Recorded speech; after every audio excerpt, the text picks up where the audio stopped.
Bismillahirrahmanirrahim. Assalamualaikum warahmatullahi ta'ala wabarakatuh. Perkenalkan, nama saya Anandeka Putri dengan NIM O1A1200063 dari kelas B. Langsung saja, saya akan menjelaskan mengenai metabolisme karbohidrat. Akan tetapi sebelum itu, mari kita ketahui apa itu glikolisis. Glikolisis merupakan proses yang berlangsung di dalam sitosol semua sel. Glikolisis adalah oksidasi glukosa atau glikogen menjadi pirufat atau laktat. Reaksi ini dijabarkan oleh Emden, Meyerhof, dan Parnas, sehingga disebut juga dengan jalur Emden-Meyerhof atau Mars 2013. Selanjutnya, glikogenesis. Glikogenesis adalah proses sintesis glikogen dari glukosa. Glikogenesis ini terjadi di dalam hati dan otot. Selanjutnya, glikogenolisis. Glikogenolisis adalah proses pemecahan glikogen. Di dalam otot, tujuannya untuk mendapat energi bagi otot. Sedangkan di dalam hati, tujuannya untuk mempertahankan kadar glukosa darah di antara dua waktu makan. Dan selanjutnya, gluconeogenesis. Gluconeogenesis adalah pembentukan glukosa dari bahan non-karbohidrat.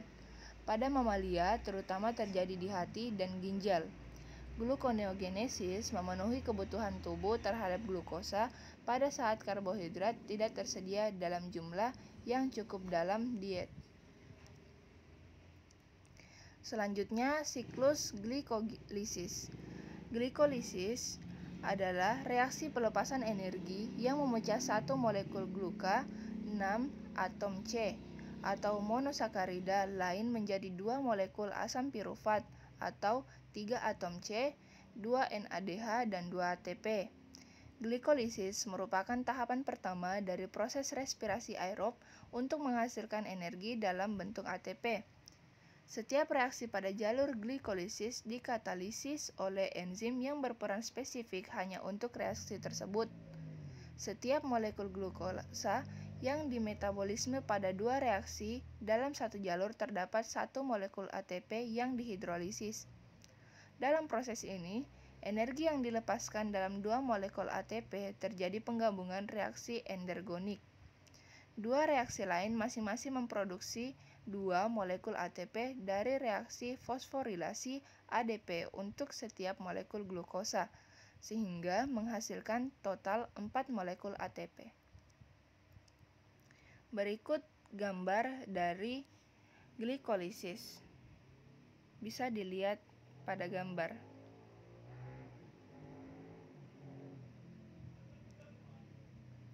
Dan selanjutnya, siklus Krebs.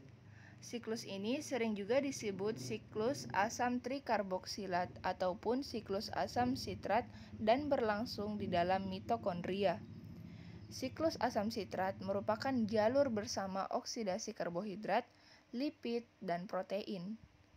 Siklus asam sitrat merupakan rangkaian reaksi yang menyebabkan katabolisme asetil-CoA dengan membebaskan sejumlah ekuivalen hidrogen yang pada oksidasi menyebabkan pelepasan dan penangkapan sebagian energi yang tersedia dari bahan bakar jaringan dalam bentuk ATP. Selama proses oksidasi asetil-CoA di dalam siklus akan terbentuk ekuivalen pereduksi dalam bentuk hidrogen atau elektron sebagai hasil kegiatan enzim dehidrogenase spesifik. Berikut siklus Krebs bisa dilihat pada gambar.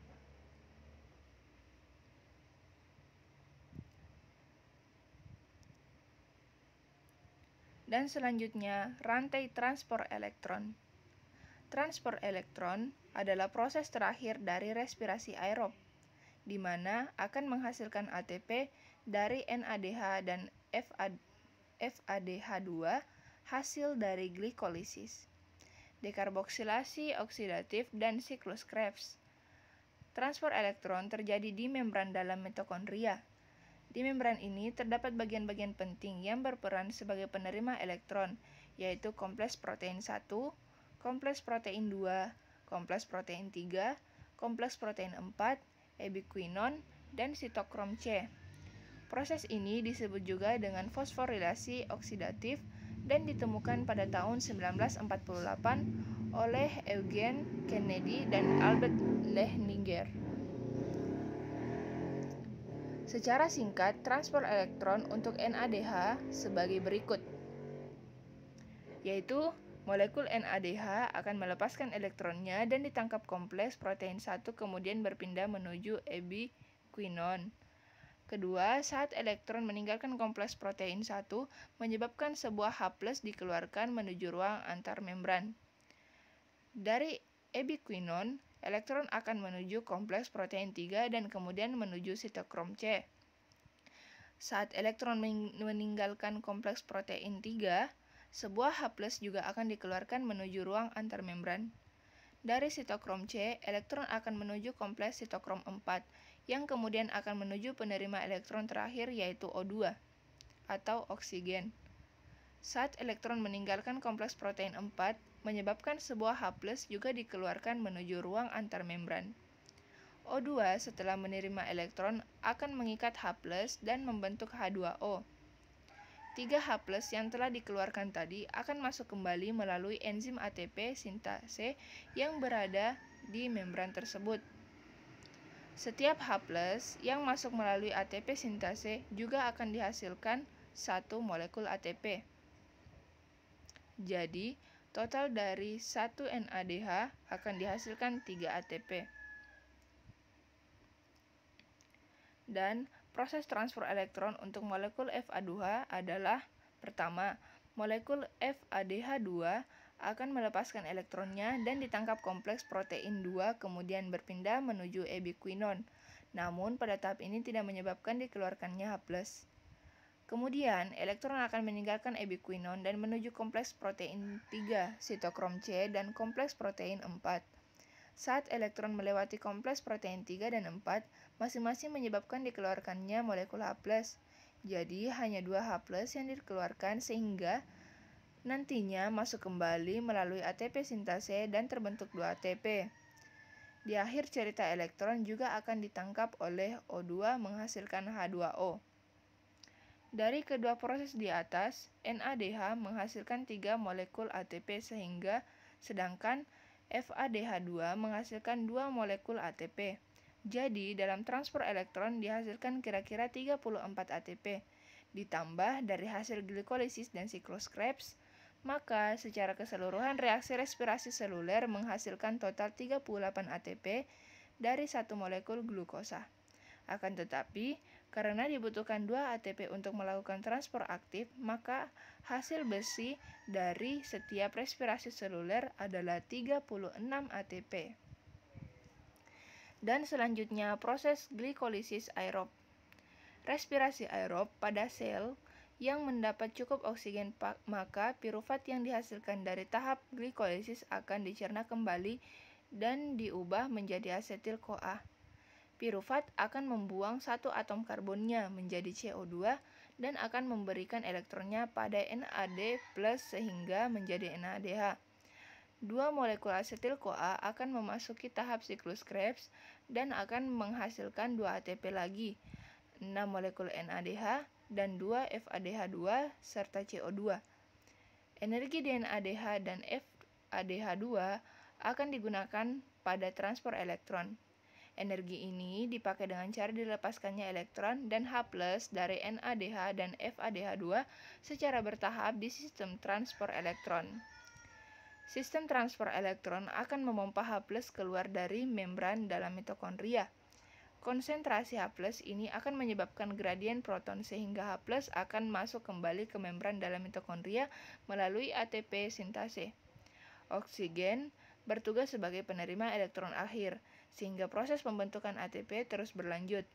Oksigen yang bergabung dengan H+ akan membentuk air.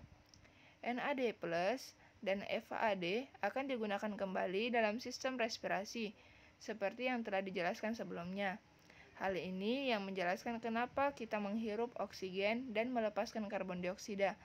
Dalam satu molekul glukosa akan dihasilkan total 36 ATP dan 1 ATP dapat melepaskan 7,3 kilokalori.